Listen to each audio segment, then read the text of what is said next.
The Galaxy institute में स्वागत है छात्रों, और मैं सागर पांडे।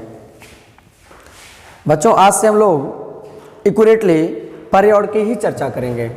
आज से हम लोग क्रमबद्ध पर्यावरण का अध्ययन करेंगे।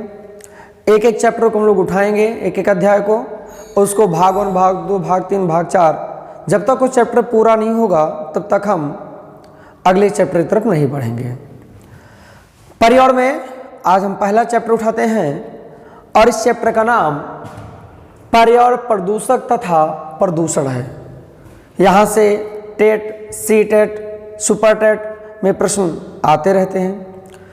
टेट में कम से कम 2 से लेकर 3 प्रश्न पर्यावरण प्रदूषण से आते हैं। हम चर्चा करते हैं आज पर्यावरण प्रदूषण से। पर्यावरण में पहला टॉपिक हम लोगों का होगा पर्यावरण प्रदूषक तथा प्रदूषण। पर्यावरण प्रदूषक तथा बच्चों क्या? प्रदूषण। लेकिन उससे पहले हम ये जान लें कि पर्यावरण प्रदूषण और पर्यावरण अवनयन, पर्यावरण प्रदूषण और पर्यावरण अवनयन में अंतर है कि नहीं है। पर्यावरण प्रदूषण और पर्यावरण अवनयन में, पर्यावरण प्रदूषण और पर्यावरण अवनयन में अधिकतर छात्र अंतर ही नहीं स्पष्ट कर पाते और उनका मानना है कि पर्यावरण प्रदूषण और पर्यावरण अवनयन एक ही भाग है। पर्यावरण प्रदूषण और पर्यावरण अवनयन में सबसे बड़ा डिफरेंस, जब मानव के क्रियाकलाप द्वारा पर्यावरण का ह्रास होता है, तो उसे हम पर्यावरण प्रदूषण कहते हैं। जब मानव के क्रियाकलाप द्वारा पर्यावरण के गुणवत्ता में कमी आती है या ह्रास होता है तो उसे हम पर्यावरण प्रदूषण कहते हैं मुख्यतः। किंतु जब प्राकृतिक आपदाओं, प्रकृति भी अगर मानव के साथ साथ पूर्णतः साथ में कार्य करे जिससे पर्यावरण का ह्रास हो, पर्यावरण की गुणवत्ता में कमी आए, तो उसे हम पर्यावरण अवनयन कहते हैं। क्या बच्चों बोलते हैं? पर्यावरण अवनयन कहते हैं। पर्यावरण अवनयन को अवक्रमण भी कहा जाता है। पर्यावरण अवनयन को हम पर्यावरण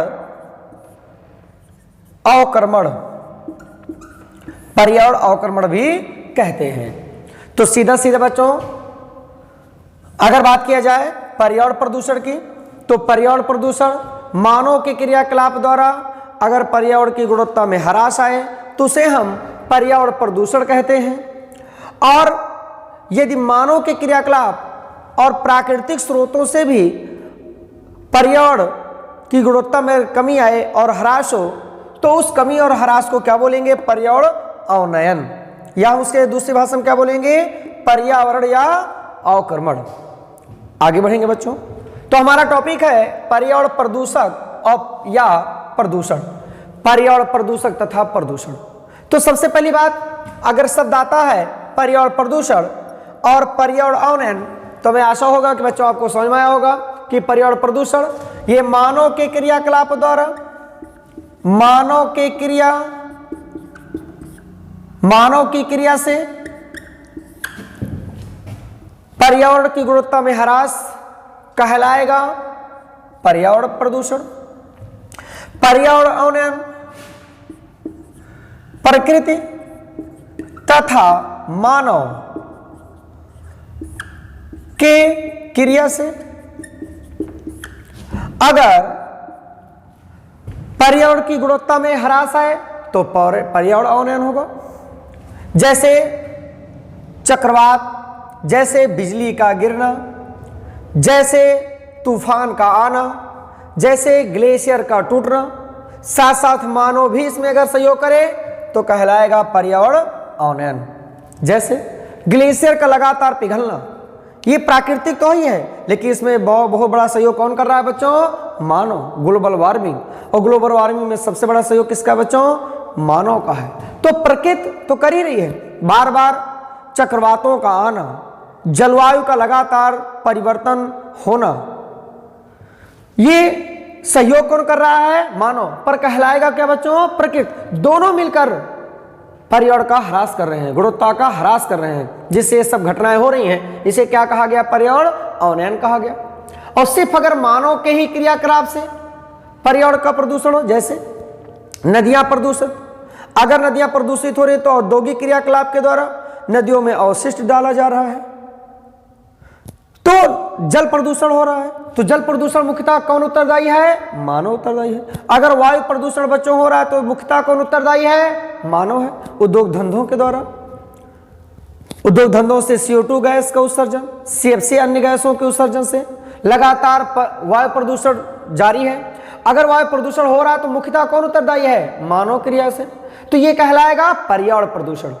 आगे बढ़ेंगे बच्चों, तो पर्यावरण अवनयन को क्या बोलेंगे? पर्यावरण अवक्रमण। और पर्यावरण प्रदूषण और पर्यावरण अवनयन या अवक्रमण में डिफरेंस है, ये दोनों अलग चीजें हैं। जैसा कि आपको बताया, सिर्फ मानव की क्रिया से पर्यावरण प्रदूषण, और प्रकृति तथा मानव की क्रिया से दोनों के साथ मिलकर अगर पर्यावरण की गुणवत्ता में ह्रास हो जाए तो पर्यावरण अवनयन होगा।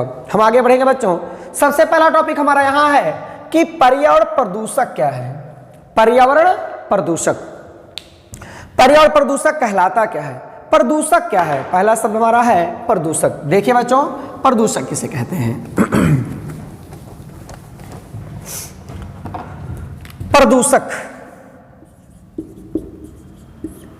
वह पदार्थ जो पर्यावरण को प्रदूषित करे, वह पदार्थ जो पर्यावरण की गुणवत्ता में ह्रास लाए, वह पदार्थ जो पर्यावरण की गुणवत्ता में कमी लाए, जिससे प्रदूषण बढ़े, वह पदार्थ जिससे वायु की गुणवत्ता में कमी आए, वह पदार्थ जिससे जल की गुणवत्ता में कमी आए, वह पदार्थ जो ध्वनि प्रदूषण में सहायक हो। तो उन सब पदार्थों को क्या कहा गया? प्रदूषक। उन्हें क्या कहा गया बच्चों? प्रदूषक। जैसे CO2 क्या है? ये CO2 प्रदूषण नहीं बच्चों, ये प्रदूषण नहीं है, बल्कि ये क्या है? प्रदूषक। क्योंकि CO2 ही वह कारक है जो वायु प्रदूषण के लिए मुख्यतः उत्तरदायी है। CO2 ही वह कारक है जो ग्लोबल वार्मिंग के लिए मुख्यतः उत्तरदायी है। तो CO2 क्या कहलाया? अगर CO2 ना होता, अगर CO2 को उत्सर्जन कम होने लगे, CO2 का उत्सर्जन कम कर दिया जाए, तो क्या वायु की गुणवत्ता बढ़ जाएगी? हाँ बच्चों, धीरे धीरे बढ़ने लगेगी। अगर खराब हो रही है तो मुख्य कारक कौन है? CO2। इसलिए CO2 क्या कहलाया बच्चों? प्रदूषक कहलाया। क्या कहलाया बच्चों? प्रदूषक कहलाया। CO2 हो गया। अगर बात किया जाए लगातार, अगर CFC की बात कर लिया जाए, CFC अगर बढ़ता जाएगा संताप मंडल में, अगर CFC बढ़ रहा लगातार, तो CFC के कारण ही किसका क्षरण होगा बच्चों? ओजोन का। CFC के कारण ही ओजोन का क्षरण हो रहा है। तो कारक कौन बन रहा है बच्चों? CFC। इसलिए अगर CFC कम हो तो ओजोन लेयर बनी रहेगी लंबे समय तक। वस्तुतः ओजोन लेयर पे बच्चों को बात करें, कोई भी प्रदूषण हो, धरती पर मुख्यतः कोई भी कार्य हो रहा है, तो उसमें अकेले मानव नहीं बल्कि प्रकृति भी साथ देती है। किंतु प्रकृति की सबसे बड़ी विशेषता है, प्रकृति किसी चीज को बिगाड़ती भी है तो उसे अपने आप धीरे धीरे संतुलित करती है। किंतु मानव द्वारा बिगाड़ी गई चीजें असंतुलित हो जाती हैं, पुनः अपनी अवस्था में नहीं आती। इसलिए मानव के क्रियाकलाप से जो प्रदूषण हो रहा है बहुत घातक हो रहा है। प्रकृति बैलेंस करती है। क्या करती है बच्चों? बैलेंस करती है। वापस आएंगे, CFC की अधिकता की वजह से ही ओजोन का ह्रास। अगर CFC का उत्सर्जन कम हो जाए तो ओजोन लेयर अपनी अवस्था में लगभग बनी रहेगी। अगर ओजोन लेयर बनी रही तो ओजोन कब तक बनी रहेगी बेहतर? जब तक CFC का उत्सर्जन कम होगा। इसलिए CFC के कारण ही ओजोन का ह्रास हो रहा है। तो कारक कौन है? CFC। तो यही कारक ही बच्चों क्या कहलाएगा? प्रदूषक। क्या कहलाएगा? प्रदूषक। तो स्पष्ट है बच्चों कि वह पदार्थ या वह कारक जिसके कारण प्रदूषण हो रहा हो, जिसके कारण बच्चों क्या हो रहा हो? प्रदूषण। जिसके कारण वायु की गुणवत्ता में ह्रास हो जाए, जल की गुणवत्ता में ह्रास हो जाए, ध्वनि की गुणवत्ता में ह्रास हो जाए, तो वह कारक ही क्या है? प्रदूषक है। क्या बच्चों? प्रदूषक। हमें आशा होगा कि प्रदूषक आपको समझ में होगा, किंतु अध्ययन के अनुसार, अध्ययन के सुविधा अनुसार हम प्रदूषक को निम्न भागों में वर्गीकृत कर देते हैं। प्रदूषक को हम निम्न अध्ययन के अनुसार, सुविधा के अनुसार हम प्रदूषक को बांट देते हैं। क्यों? क्योंकि कैसे बच्चों? गैसीय अवस्था में, तो प्रदूषक गैसीय अवस्था में होगा, प्रदूषक तरल अवस्था में होगा, प्रदूषक ठोस अवस्था में होगा। तो आकार की दृष्टि से, अवस्था की दृष्टि से, तो निम्न दृष्टि से या निम्न आधार पर हम प्रदूषक को समझते हैं बांटकर। तो उसके बाद इस प्रदूषक की सहायता से धीरे धीरे हम प्रदूषण तरफ बढ़ेंगे और प्रदूषण को समझेंगे, और फिर प्रदूषण के प्रकार पढ़ते हुए धीरे धीरे इस चैप्टर का समापन किया जाएगा। आगे बढ़ेंगे बच्चों। बात करेंगे अध्ययन की सुविधा अनुसार हम प्रदूषक को निम्न भागों में बांट देते हैं, जैसे कि उत्पत्ति के आधार पर, उत्पत्ति के आधार पर, उत्पत्ति के आधार पर प्रदूषक। दूसरा, अवस्था के आधार पर प्रदूषक, अवस्था के आधार पर प्रदूषक। उसके बाद बच्चों स्वरूप के आधार पर प्रदूषक, स्वरूप के आधार पर प्रदूषक। अध्ययन की दृष्टि के अनुसार हम प्रदूषक को बांट रहे हैं, डिवाइडेशन कर रहे हैं। अगर हम सिर्फ प्रदूषक की बात करें तो पहला प्रदूषक किस आधार पर बांटा गया? उत्पत्ति के आधार पर प्रदूषक। दूसरे आधार पर बच्चों क्या बांटा गया? अवस्था के आधार पर प्रदूषक। तीसरे भाग में बच्चों स्वरूप के आधार पर प्रदूषक। फिर आपका अगला निस्तारण के आधार पर। किसके आधार पर बच्चों? निस्तारण के आधार पर, निस्तारण के आधार पर प्रदूषक।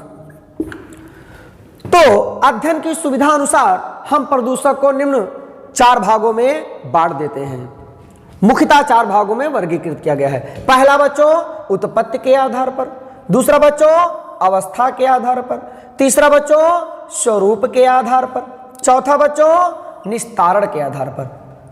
अब हम आगे बढ़ेंगे। उत्पत्ति के आधार पर कैसे प्रदूषक होंगे, अवस्था के आधार पर कैसे कौन कौन प्रदूषक होंगे, स्वरूप के आधार पर, स्वरूप माने रूप बदलना। कोई कोई ऐसे प्रदूषक, ऐसे पदार्थ होंगे जो अपना रूप भी बदलेंगे, और ऐसे ऐसे प्रदूषक होंगे जो अपना रूप नहीं बदलेंगे। कोई कोई प्रदूषक होंगे जो बिना रूप बदले ही पर्यावरण का ह्रास कर दें, और कोई कोई पदार्थ और कारक होंगे जो रूप बदलकर पर्यावरण का गुणवत्ता का ह्रास कर दें, तो वो स्वरूप के आधार पर होंगे। निस्तारण के आधार पर प्रदूषक को निस्तारण के आधार पर देखा जाएगा। तो हम सबसे पहले बच्चों बात करेंगे उत्पत्ति के आधार पर प्रदूषक। किसके आधार पर? उत्पत्ति के आधार पर। चलिए बच्चों उत्पत्ति के आधार पर प्रदूषक की बात करें। उत्पत्ति के आधार पर प्रदूषक, उत्पत्ति के आधार पर प्रदूषक की बात किया जाए। उत्पत्ति के आधार पर अगर हम प्रदूषक की बात करें बच्चों, तो सबसे पहला प्राकृतिक प्रदूषक। उत्पत्ति के आधार पर प्रदूषक में पहला क्या होगा बच्चों? प्राकृतिक प्रदूषक। पहला होगा बच्चों प्राकृतिक प्रदूषक। और उत्पत्ति के आधार पर दूसरा क्या होगा? मानव जनित प्रदूषक। मानव जनित प्रदूषक, मानव जनित प्रदूषक। तभी हम कुछ समय पहले आपसे चर्चा किए थे कि धरती पर अकेले मानव ही नहीं, धरती पर अकेले प्रकृति नहीं, बल्कि मानव प्रकृति मिलकर ही प्रदूषक का निर्माण करती है। जैसे कि आपको दिखा प्राकृतिक प्रदूषक, कुछ क्रियाकलापों, ऐसे क्रियाकलाप जिससे वे कारक प्रदूषक उत्पन्न होंगे जो प्रकृति अपने आप करती है। कुछ ऐसे प्रदूषक होंगे जो मानव बनाएगा, मानव के क्रियाकलापों से होंगे। तो उत्पत्ति के आधार पर पहली बात कर रहा है। ऐसे प्रदूषक जो प्रकृति उत्पत्ति करती है, ऐसे प्रदूषक जो प्रकृति ही बनाती है बच्चों, ऐसे प्रदूषक जो मानव बनाता हो। तो उत्पत्ति की बात कर रहे ना, तो बनाने वाले कितने हो गए? दो। एक प्रकृति बना रही है प्रदूषक को और दूसरा बच्चों मानव बना रही है। कौन बना रहा है? मानव। इसलिए उत्पत्ति के आधार पर प्रदूषक को कितने भागों में बांटा गया है? दो भागों में। तो हम पहली बात करेंगे बच्चों प्राकृतिक प्रदूषक क्या है, फिर उसके बाद में हम पढ़ेंगे मानव जनित प्रदूषक क्या है। हम प्राकृतिक प्रदूषक की बात करें, ऐसे प्रदूषक जो प्राकृतिक क्रियाकलापों से उत्पन्न हो, ऐसे प्रदूषक जो प्राकृतिक क्रियाओं से उत्पन्न हो। जैसे आप कहेंगे मस्तिष्क में आएगा बच्चों, कौन ऐसे ऐसे कारक हैं जो प्राकृतिक क्रियाकलाप से प्रदूषक उत्पन्न हो रहे हों। बात करते हैं ज्वालामुखी की। किसकी बच्चों? ज्वालामुखी की। ज्वालामुखी क्रिया, ये ज्वालामुखी क्रिया मानव जनित है कि प्राकृतिक? स्पष्ट है बच्चों, ये क्या है? प्राकृतिक। प्रकृति द्वारा ही ज्वालामुखी क्रिया संपन्न होती है। तो जब ज्वालामुखी क्रियाएं होंगी, जब ज्वालामुखी क्रियाएं होंगी तो धरती के अंदर से पदार्थ निकलेगा। यह पदार्थ गैसीय अवस्था में भी होगा, यह पदार्थ ठोस अवस्था में भी होगा, यह पदार्थ तरल अवस्था में होगा। तो धरती के अंदर से जब मैग्मा बाहर निकलता है तो उसकी तीन अवस्थाएं हो जाती हैं। कुछ अवस्थाओं में ठोस अवस्था में पदार्थ निकलेंगे, कुछ बच्चों गैस अवस्था में निकलेंगे, कुछ बच्चों तरल अवस्था में निकलेंगे, लिक्विड में। लावा बात किया जाए, मैग्मा बात किया जाए तो तरल होगा, किंतु कंकड़ पत्थर गोलाश्म ये निकलेगा तो ठोस अवस्था में। फिर बच्चों गैसीय अवस्था की बात किया जाए तो CO2 भी निकलेगा, सल्फर डाई ऑक्साइड भी निकलेगा, साथ साथ सल्फ्यूरिक अम्ल भी निकलेगा, साथ साथ जलवाष्प भी निकलेगा। क्या निकलेगा? जलवाष्प। ETC अन्य गैसीय अवस्थाएं भी निकलती हैं। अब यहीं से प्रश्न आता है बच्चों, क्या कि ज्वालामुखी क्रिया के दौरान कौन सा पदार्थ सबसे ज्यादा निकलता है? तो कौन सा पदार्थ निकलता है सबसे ज्यादा बच्चों? जलवाष्प। कौन सा पदार्थ? जलवाष्प। फिर मस्तिष्क प्रश्न आता है। अब आगे बढ़ेंगे लेकिन स्पष्ट थोड़ा करते चलते हैं हम लोग, आगे इसका अध्ययन अच्छे से विस्तृत रूप से करेंगे। क्या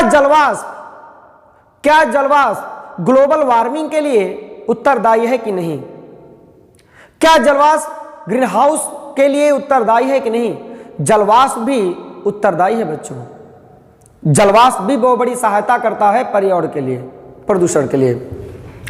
जलवाष्प की अगर बात किया जाए, अगर जलवाष्प, जैसे कि प्रश्न फिर पूछता है कि कितना प्रतिशत जलवाष्प होता है? 60 से 90% तक ज्वाला, कहीं कहीं ज्वालामुखी क्रिया के दौरान 60 से 90% तक जलवाष्प निकलता है। तो प्रश्न आता है कि ज्वालामुखी क्रिया के दौरान कौन सा पदार्थ सर्वाधिक निकलेगा? तो जलवाष्प। इसीलिए जब सक्रिय ज्वालामुखी तेजी से उद्भेदित होता है तो कुछ ही समय के बाद वहां बहुत तीव्र घनघोर वर्षा होती है। क्या होती है बच्चों? घनघोर वर्षा। क्यों? क्योंकि ज्वालामुखी क्रिया से जलवाष्प निकला, जलवाष्प ऊपर जाकर संघनित हुआ, संघनन करके क्या बनाया? बादल। और कुछ ही आसपास क्षेत्रों में ही जो जलवाष्प में क्या है? जल है, वाष्प के रूप में, हीटेड है, गर्म है, ऊपर गया, संघनित हुआ, बादल बना, और बादल बना तो तीव्र रूप से वर्षा हुई, बहुत घनघोर वर्षा होती है। तो ज्वालामुखी क्रिया के अनुसार, ज्वालामुखी क्रिया के द्वारा आसपास क्षेत्रों में उद्भेदन के बाद तीव्र वर्षा भी होती है। शेष आगे बढ़ेंगे बच्चों। तो अभी हमें देखना क्या है कि प्राकृतिक प्रदूषक में पहला जैसे ज्वालामुखी क्रिया, ज्वालामुखी में क्या होगा? ठोस भी निकलेगा, गैस भी निकलेगा और तरल भी निकलेगा। तो जो ठोस निकला, जो गैस निकला, जो तरल निकला, ये क्या करेंगे? प्रदूषक कहलाएंगे। क्या कहलाएंगे बच्चों? प्रदूषक कहलाएंगे। तो ज्वालामुखी क्रिया से गैसें निकली और वो गैसें क्या करेंगी? इन्वायरमेंट में, वायु में घुलित होंगी। वायु में अधिक घुलेंगी तो वायु की गुणवत्ता में कमी आएगी, ह्रास होगी, और वही कमी ही क्या कहलाएगा? वायु प्रदूषण। क्या कहलाएगा बच्चों? वायु प्रदूषण। तो इस प्रकार प्रकृति भी सहयोग कर रही है प्रदूषण में, प्रकृति कर रही है, इसलिए कैसा प्रदूषक कहलाया बच्चों? प्राकृतिक, क्योंकि प्राकृतिक क्रिया से वह पदार्थ निकल रहा है जो प्रदूषण में सहायता दे, वह पदार्थ जो प्रदूषण हो करने में सहायता पूर्ता दे, वो क्या कहलाएगा? प्रदूषक। लेकिन किसके द्वारा उत्पत्ति हो रही है? प्राकृतिक के द्वारा, ज्वालामुखी क्रिया से।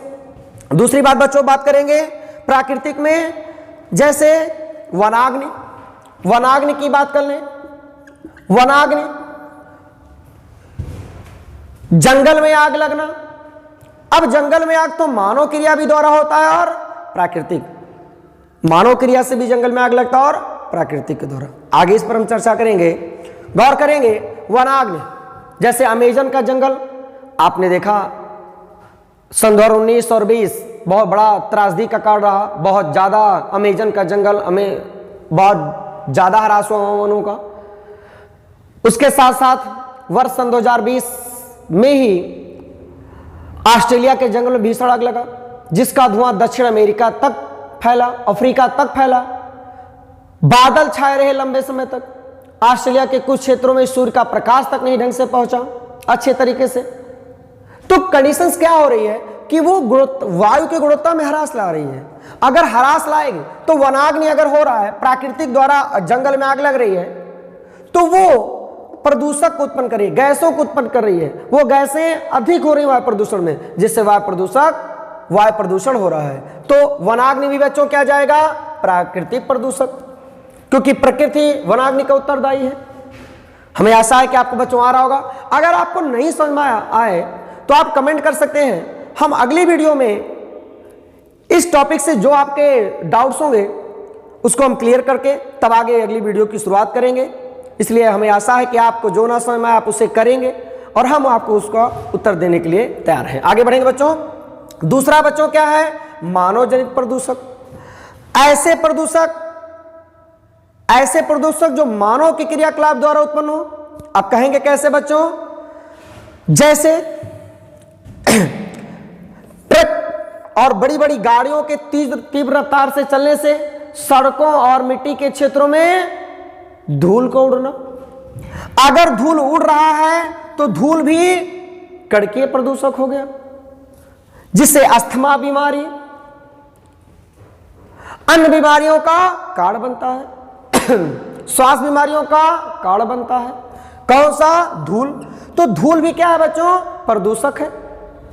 लेकिन क्या? मानव जनित। आज देख लीजिए शहरों की कंडीशन, उद्योग धंधा लगाया है मानव ने, तो मानव उद्योग धंधा लगाया तो उससे गैस के साथ साथ धूल के कण भी, गैसों के कण भी, कार्बन, कोयला के जलने से गैस तो निकलती है, लेकिन उस कोयले के छोटे छोटे कण भी निकलते हैं, जिसको हम धूम भी कह देंगे। तो ये भी बच्चों क्या हो जाएगा? प्रदूषक। तो धूम, धूल, ऊष्मा ये सब अधिक हो रहा है, तो किसके द्वारा? मानव जनित। तो उत्पत्ति के आधार पर प्रदूषक कितने प्रकार के बच्चों? 2 प्रकार के, प्राकृतिक प्रदूषक और मानव जनित प्रदूषक। मानव जनित प्रदूषक और प्राकृतिक प्रदूषक। तो आपको, हमें आशा है आपको आया होगा समझ में, प्राकृतिक प्रदूषक और मानव जनित प्रदूषक। तो उत्पत्ति के आधार पर स्पष्टीकरण हो गया। अब हम बात करेंगे इस प्रकार प्रकृति भी सहयोग करती है प्रदूषक को उत्पन्न करने में, जो प्राकृतिक प्रदूषक कहलाएगा। मानव उत्पन्न करता है क्रियाकलापों से, तो मानव जनित प्रदूषक कहलाएगा। अब हम बात करेंगे दूसरे प्रकार के प्रदूषक की। उत्पत्ति के आधार पर स्पष्टीकरण हो गया बच्चों। अब हम चलते हैं दूसरा प्रदूषक आपका अवस्था के, स्वरूप के आधार पर प्रदूषक। किसके आधार पर? स्वरूप के आधार पर। हम बात करेंगे स्वरूप के आधार पर। चलिए, स्वरूप के आधार पर प्रदूषक, रूप के आधार का देख लिया जाए। दूसरा हमारा स्वरूप के आधार पर, स्वरूप के आधार पर प्रदूषक। स्वरूप के आधार पर बच्चों क्या? प्रदूषक। स्वरूप के आधार पर, स्वरूप के आधार पर प्रदूषक को कितने भागों में बांटा गया है? 2 भागों में बांटा गया है। कितने भागों बच्चों? 2 भागों में। स्वरूप के आधार पर प्रदूषक को 2 भागों में। पहला प्राथमिक प्रदूषक। ये बच्चों टेट में कई बार प्रश्न आया है कि कौन निम्न में से कौन सा प्राथमिक प्रदूषक है? फिर कभी कभी प्रश्न पूछता है कि निम्न में से कौन सा द्वितीयक प्रदूषक है। तो पहला स्वरूप के आधार पर पहला विभाजन क्या होगा, प्राथमिक प्रदूषक, प्राथमिक प्रदूषक। दूसरा आपका बच्चों द्वितीयक प्रदूषक, प्राथमिक प्रदूषक और द्वितीयक प्रदूषक। तो स्वरूप के आधार पर प्रदूषक को कितने भागों में बांटा गया, दो। पहला कौन सा, प्राथमिक, दूसरा क्या बच्चों, द्वितीयक प्रदूषक।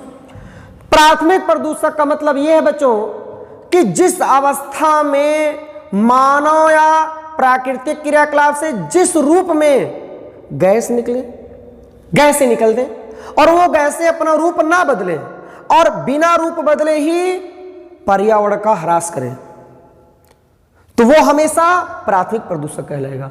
बिना रूप बदले अगर गैस अन्य प्रदूषक पर्यावरण का ह्रास करेंगे तो वो कौन से प्रदूषक कहलाएंगे, प्राथमिक प्रदूषक। द्वितीयक का बच्चों जब प्राथमिक प्रदूषण एक या एक से अधिक या स्वयं अपना रूप बदलकर दूसरे रूप में पर्यावरण पर घातक प्रहार करे, पर्यावरण का ह्रास करे, तो वो क्या कहलाएगा बच्चों, द्वितीयक प्रदूषक। लेकिन प्रश्न आता है कि कौन कौन से प्राथमिक प्रदूषक है, कौन कौन से द्वितीयक प्रदूषक है।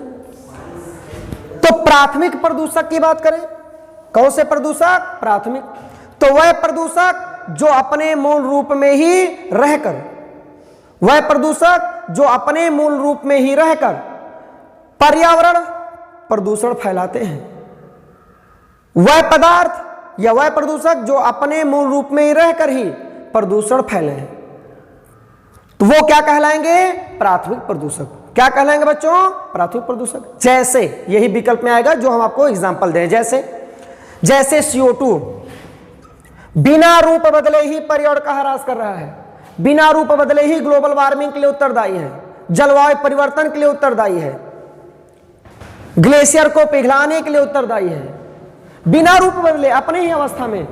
तो CO2 किस रूप में जाएगा बच्चों, प्राथमिक प्रदूषक। किस प्रदूषक में, प्राथमिक प्रदूषक में।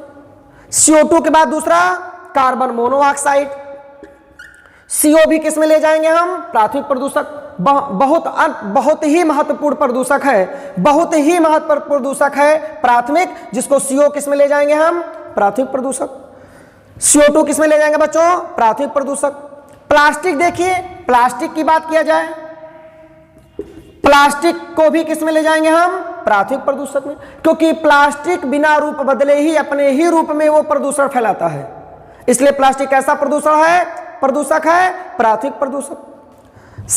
SO2 भी प्राथमिक प्रदूषण में जाएगा, तो SO2 कैसा प्रदूषक, प्राथमिक। CO कैसा प्रदूषक, प्राथमिक। CO2 कैसा प्रदूषण, प्राथमिक। प्लास्टिक भी कैसा प्रदूषक है बच्चों, प्राथमिक। नाइट्रोजन ऑक्साइड, प्राथमिक। नाइट्रोजन ऑक्साइड, नाइट्रोजन ऑक्साइड भी आपका कैसा प्रदूषक बच्चों, प्राथमिक। हमें आशा है कि प्राथमिक आपको क्लियर हो चुका होगा। अन्य एग्जाम्पल भी हैं, शेष आगे हम द्वितीयक प्रदूषक की तरफ बढ़ते हैं। द्वितीयक प्रदूषक क्या है, वह प्रदूषक जो प्राथमिक प्रदूषक के सहयोग से ही अपना रूप बदल ले। जब प्राथमिक प्रदूषण अपना रूप बदलकर दूसरे रूप में पर्यावरण पर घातक प्रहार करे, तो वह प्रदूषक क्या कहलाएगा, द्वितीयक प्रदूषक।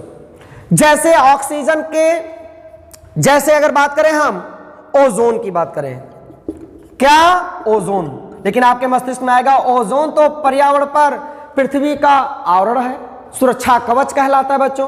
किंतु स्पष्टीकरण होगा, आगे चलकर हम इसको डेप्थ में पढ़ेंगे, अगले भाग की तरफ जब बढ़ेंगे वायु प्रदूषण में। ओजोन O3 पर्यावरण के लिए सुरक्षा भी करता है, किंतु ओजोन पर्यावरण के लिए घातक भी है। तो धरती पर जो भी चीजें बनी हैं वो अच्छाई बुराई दोनों में से गुण होता है बच्चों। जब ओजोन लेयर, जब ओजोन गैसें पृथ्वी से दूर रहेंगी तो बहुत अच्छा सहयोग करती है धरतीवासियों के लिए, किंतु जब ये ओजोन धरती की सतह की तरफ बढ़ती हैं तो प्रदूषण के लिए बहुत घातक होती हैं। तो ओजोन से लाभ भी है, ओजोन से हानि भी है, इसलिए ओजोन को किस में रखेंगे, प्रदूषक में। किस में रखेंगे बच्चों, प्रदूषक में। तो ओजोन कैसा प्रदूषक है, दूसरा, द्वितीयक। पैन, हम पैन को आगे बढ़ेंगे, जब वायु प्रदूषण पढ़ेंगे तो बच्चों पैन की चर्चा करेंगे। तो पैन भी कैसा प्रदूषक है, द्वितीयक प्रदूषक। ओजोन कैसा प्रदूषक बच्चों? द्वितीयक प्रदूषक। सल्फ्यूरिक अम्ल H2SO4, जब सल्फर डाइऑक्साइड वायुमंडल में ऊपर जाकर जलवाष्प से सहयोग कर रूप बदलकर क्या बना लेगी? H2SO4। हम इसको अम्ल वर्षा की तरफ जब पढ़ेंगे तो पुनः आपको स्पष्ट होगा कि जब सल्फर डाइऑक्साइड वायुमंडल ऊपरी सतह तरफ जाकर H2O से अभिक्रिया करती है तो अपना रूप बदल देती है, वो कहलाती है क्या? H2SO4। हम इसको जल प्रदूषण अम्ल वर्षा में भी चर्चा करेंगे आपसे, क्लियरिटी होता रहेगा, पर आप क्रमबद्ध तरीके से आराम सा धीरे धीरे हम अध्ययन करते हैं, आपको अध्ययन करते समय सुविधाजनक होता रहेगा। जो आपको ना बच्चों समझ में आए उसे कमेंट करें। अगले वीडियो में हम इस टॉपिक का कमेंट की गई चीजों को क्लियर करके ही अगली वीडियो की तरफ बढ़ेंगे। तो H2SO4 कैसा प्रदूषक बच्चों? द्वितीयक। ओजोन कैसा प्रदूषक बच्चों? द्वितीयक। पैन कैसा प्रदूषक बच्चों? द्वितीयक। किंतु SO2 कैसा प्रदूषक? प्राथमिक। CO कैसा प्रदूषक? प्राथमिक। CO2 कैसा प्रदूषक? प्राथमिक। प्लास्टिक कैसा प्रदूषक? प्राथमिक। तो स्वरूप के आधार पर कैसा प्रदूषक? दो प्रकार का, प्राथमिक और बच्चों क्या? द्वितीयक। आपका दो और बच रहा है प्रदूषक में, एक आपका बच रहा है बच्चों निस्तारण के आधार पर और दूसरा आपका अवस्था के आधार पर प्रदूषक। आज हम प्रदूषक को अध्ययन के अनुसार दो भागों में पढ़ें, उत्पत्ति के आधार पर कैसे प्रदूषक कौन कौन से हैं और दूसरा स्वरूप के आधार पर। दो खंड और बचता है बच्चों प्रदूषक में, और इसको हम अगले वीडियो में आपको समझाएंगे, बताएंगे। इसी के साथ अपनी वाणी को विराम देते हैं। हमें आशा होगा बच्चों आपको समझ में होगा। आप लाइक, सब्सक्राइब और शेयर करें। धन्यवाद।